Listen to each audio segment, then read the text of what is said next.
So we've put our phones in airplane mode, and we can't tell you where we are. It's a beautiful day in an undisclosed location in Ukraine. Two soldiers are sitting outside a low-slung cinder block building, grabbing a smoke, and they just give us a nod as we pass by. The walls in the building are all painted black, like something you'd see in a trendy underground nightclub. And there are soldiers all along the corridors we walk in, leaning back against the wall in folding chairs, like bouncers before a shift. And at first, this place felt like a trendy underground nightclub, the kind in which you need to know someone who knows someone to get in. And then they open an interior door, and we hear it before we see it.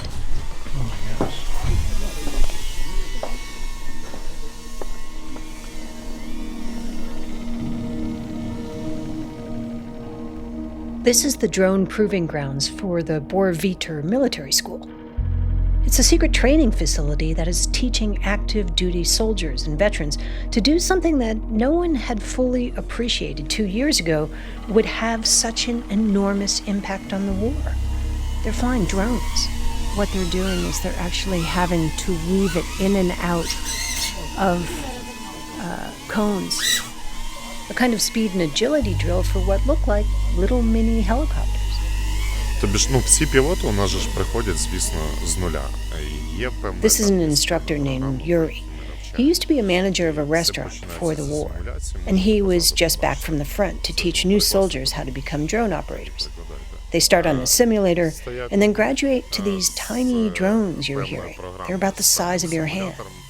Yuri said they learned to maneuver these little baby drones in the building first because controlling them is much harder than the drones they use on the battlefield. Вони більш чутливі, аніж ті дрони. These drones are more sensitive, he says. If you can operate this one, you'll be better on a real drone at the front.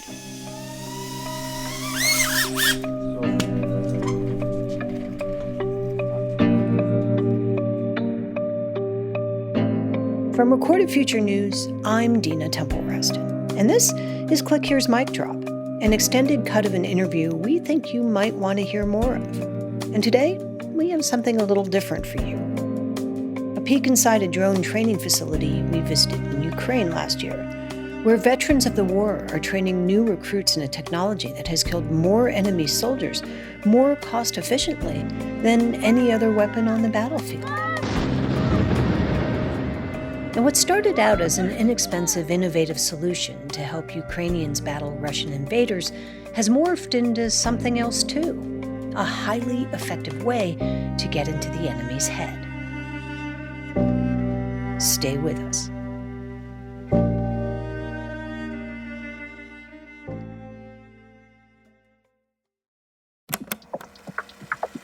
I'm Dina Temple-Raston, and this is Click Here's Mic Drop. Experts will tell you that this summer will likely bring some of the toughest fighting in the war between Russia and Ukraine. Ukraine's president says his troops are battling in the northeast, where Russian forces claim to have captured more than 40 square miles of territory. Russia's strategy could be to stretch Ukrainian troops thin on the ground. The delay in weapons and ammunition shipments from the West has meant that Ukraine has had to innovate, and they're leaning on drones more than ever. And pop-up schools like Bor-Viter, where Yuri teaches, are playing an outsized role in preparing them.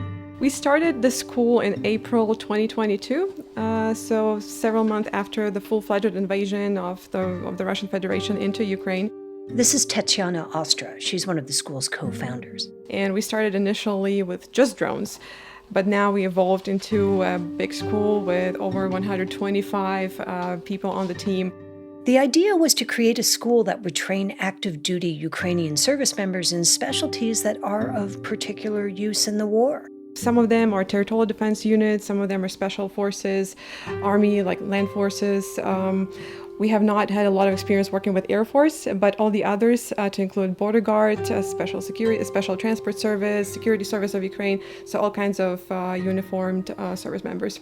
Tatiana happens to have a military background. She was working with U.S. troops in Ukraine when the Americans arrived to help train Ukrainian military units back in the year 2000.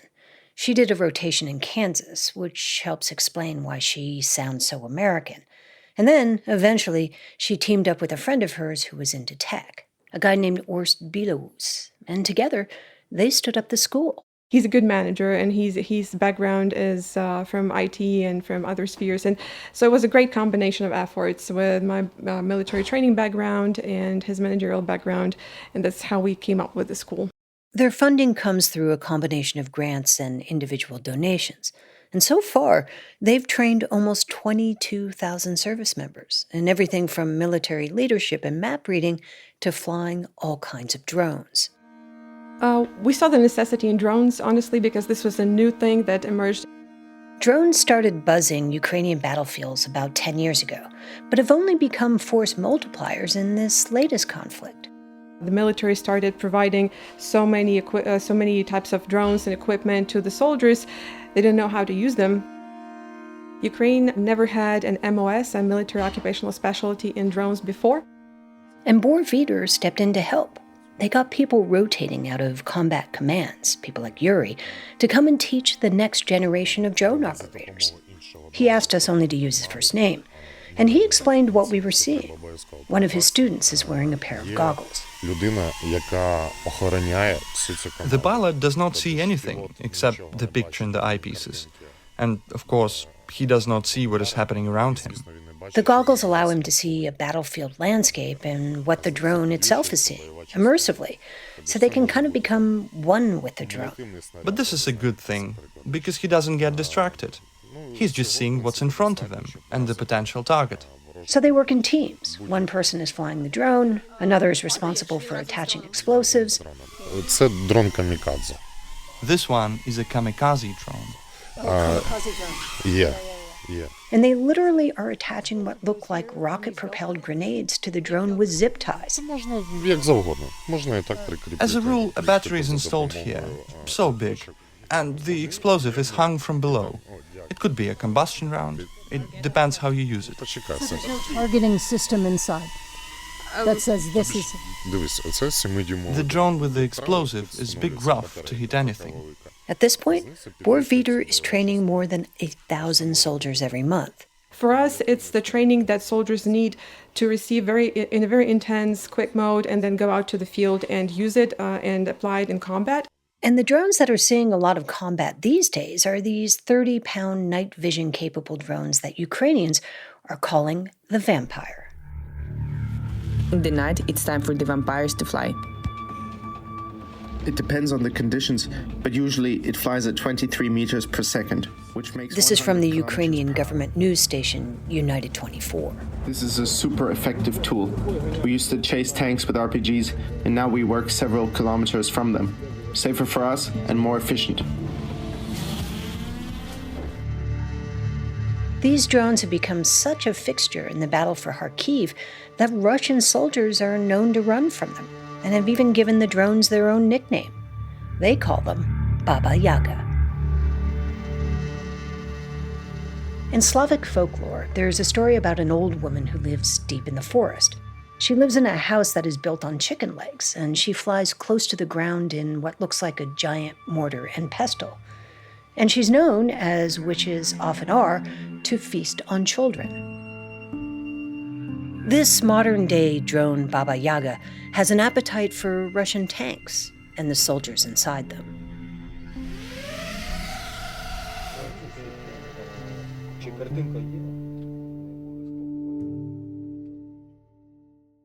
The effectiveness of these drones, physically and psychologically, is exactly what Tatiana and the trainers at Bor Vidar were hoping for when they started their drone school 2 years ago. It's a new type of war. This is the war of drones and artillery. If the one who can prevail in these two will probably win the war.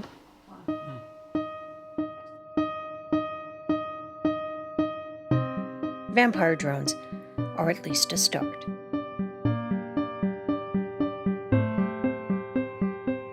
From Recorded Future News, this has been Click Here's Mic Drop. It was written, edited, and produced by Sean Powers, Kat Schuknecht, and me, Dina Temple-Raston. We'll be back on Tuesday with a new episode of Click Here. Have a great weekend.